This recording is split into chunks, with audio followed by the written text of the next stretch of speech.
इस video class में Bihar board की कक्षा 8 के हमारी दुनिया के इकाई 6 के सभी प्रश्न उत्तर करने वाले हैं। तो वीडियो को पूरा देखिएगा और वीडियो अच्छा लगे तो वीडियो को लाइक करके चैनल को सब्सक्राइब कर दीजिएगा।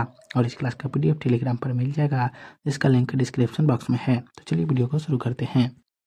इकाई 6 है एशिया, जिसका पहला प्रश्न है बहुवैकल्पिक प्रश्न है। पहला प्रश्न है, एशिया के पूर्व में है प्रशांत महासागर। दूसरा, संसार की छत कहलाती है तिब्बत का पठार। तीसरा, एशिया के दक्षिणी भाग की जलवायु है तो शीतोष्ण। चौथा, सर्वाधिक मुस्लिम आबादी वाला देश है तो ईरान। पाँचवा, हंगहो नदी घाटी सभ्यता विकसित हुई तो चीन में। 2 नंबर प्रश्न है, सही मिलान करें। पहला है रेडियर, तो रेडियर का हो जाएगा तुंड्रा प्रदेश। दूसरा है कोणधारी वृक्ष, तो कोणधारी वृक्ष का हो जाएगा टैगो। तीसरा है ठंडी जलधारा, ठंडी जलधारा का हो जाएगा क्यूराइल। चौथा है त्योहारों का देश, त्योहारों का देश का हो जाएगा फिलीपीन। पाँचवा है घास का मैदान, घास का मैदान का हो जाएगा स्टेपी। और छठा है साइबेरिया, तो साइबेरिया का हो जाएगा उत्तर एशिया। 3 नंबर प्रश्न है, निम्नलिखित प्रश्नों के उत्तर दे अधिकतम 50 शब्दों में। पहला प्रश्न है, एशिया महादेश की चौहद्दी बताएं। तो इसका उत्तर होगा, एशिया के पूर्व में प्रशांत महासागर, पश्चिम में यूरोप और अफ्रीका महादेश तथा दक्षिण में हिंद महासागर और उत्तर में आर्कटिक महासागर है। 2 नंबर प्रश्न है, एशिया को यूरोप से अलग करने वाले प्राकृतिक कारकों के नाम लिखे। तो इसका उत्तर होगा, एशिया को यूरोप से अलग करने वाले प्राकृतिक कारक हैं डायर्डानेलिस जल संधि, बॉस्फोरस जल संधि, मारमारा सागर, काला सागर, कैस्पियन सागर, यूराल नदी। 3 नंबर प्रश्न है, सभ्यताओं का पलना एशिया को क्यों कहा जाता है। इसका उत्तर होगा, दजला फुरात नदी घाटी में मेसोपोटामिया की सभ्यता, इराक, सिंधु घाटी की सभ्यता, भारत पाकिस्तान, हंगहो नदी घाटी सभ्यता, चीन, ये सभी एशिया महादेश में ही विकसित हुए। इतनी सारी सभ्यताओं का एक महादेश में उत्थान और पतन एक अभूतपूर्व घटना है, इसलिए एशिया को सभ्यताओं का पलना कहा जाता है। 4 नंबर प्रश्न है, एशिया महादेश में कृषि निर्वहन का प्रमुख साधन है कैसे। तो इसका उत्तर होगा, एशिया महादेश में कृषि निर्वहन के प्रमुख साधन है क्योंकि यहाँ कृषक समाज में परंपरागत कृषि और आधुनिक कृषि के तरीकों को समन्वित रूप से अपनाया है। धान यहाँ की प्रमुख फसल है। 4 नंबर प्रश्न है, निम्नलिखित प्रश्नों के उत्तर दे अधिकतम 200 शब्दों में। पहला प्रश्न है, एशिया विविधताओं से भरा प्रदेश है कैसे। तो इसका उत्तर होगा, एशिया महादेश की जलवायु में काफ़ी विविधता है। इसी महादेश में सर्वाधिक ठंडा प्रदेश और सर्वाधिक गर्म प्रदेश तो पड़ता ही है। सबसे आई और सबसे शुष्क क्षेत्र भी पाए जाते हैं। इस महादेश का अक्षांशीय एवं देशांतरीय विस्तार बहुत अधिक है। समुद्र तट से स्थलीय भाग की दूरी काफ़ी है, इसलिए महाद्वीपता की स्थिति पाई जाती है। एशिया के उत्तरी भाग की जलवायु अत्यंत ठंडी है। रूस में स्थित बरखोयास्क का तापमान तो 90 डिग्री तक पहुंच जाता है।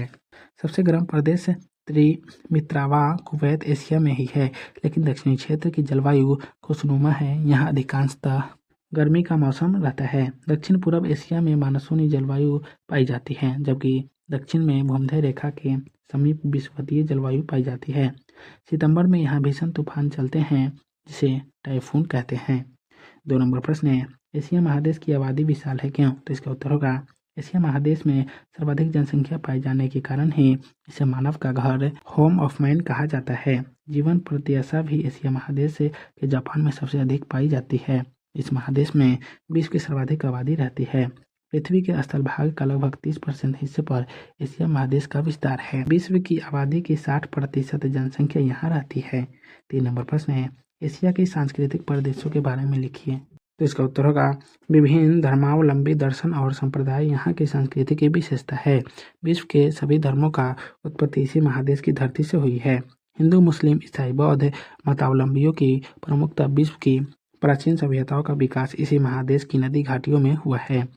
दजला फुरात नदी घाटी में मेसोपोटामिया की सभ्यता, इराक, सिंधु घाटी की सभ्यता, भारत पाकिस्तान, हंगहो नदी घाटी सभ्यता, चीन, ये सभी एशिया महादेश में ही विकसित हुए। इतनी सारी सभ्यताओं का एक महादेश में उत्थान और पतन एक अभूतपूर्व घटना है, इसलिए तो एशिया महादेश को सभ्यताओं का पालन कहा जाता है। इस महादेश को कई सांस्कृतिक प्रदेशों में बांटा गया है। 3 नंबर प्रश्न है, एशिया के महत्वपूर्ण देश की विशेषता लिखिए। तो इसका उत्तर होगा, एशिया के महत्वपूर्ण देशों की विशेषता। पहला, पूर्वी एशिया, इसके अंतर्गत चीन, जापान, उत्तर कोरिया, दक्षिण कोरिया जैसे महत्वपूर्ण देश हैं। ऐतिहासिक रूप से इस संपूर्ण इलाके में चीन का प्रभाव रहा है। यहाँ बौद्ध धर्म और ताओवाद की प्रभुता है। दूसरा दक्षिण एशिया। इस क्षेत्र के प्रमुख देश भारत, बांग्लादेश, पाकिस्तान, नेपाल, भूटान एवं श्रीलंका है। यहाँ लोगों के वेशभूषा एवं खान पान में भी अंतर देखा जाता है। तीसरा दक्षिण पूर्वी एशिया। तो इसके अंतर्गत Myanmar, Philippine, Thailand, Laos, Cambodia, Malaysia, Singapore, पूर्वी तिमोर, ब्रुनई और इंडोनेशिया आता है। दक्षिण पूर्वी एशिया में यह प्रदेश इस्लाम और ईसाई धर्म से बहुत अधिक प्रभावित है। चौथा पश्चिम एशिया। तो यह क्षेत्र इस्लाम, ईसाई, जूडिज्म का ऐतिहासिक जन्म स्थल रहा है। यहाँ का खाना विविध और गरिष्ठ है। यहाँ का साहित्य भी बहुत धनी है।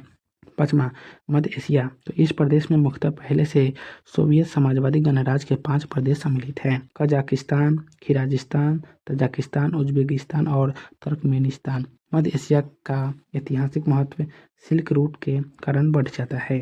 सातवां उत्तर एशिया। तो यह साइबेरिया का भौगोलिक क्षेत्र है। यहाँ प्रतिकूल स्थिति के कारण जनसंख्या विरल है। ट्रांस साइबेरियन रेलवे और खनन कार्यों से यहाँ पर आधुनिक जीवन शैली का प्रभाव पड़ा है। तो आज की इस वीडियो क्लास को यहीं समाप्त करते हैं। फिर मिलेंगे नेक्स्ट वीडियो में। तो आप सभी को वीडियो देखने के लिए बहुत बहुत धन्यवाद।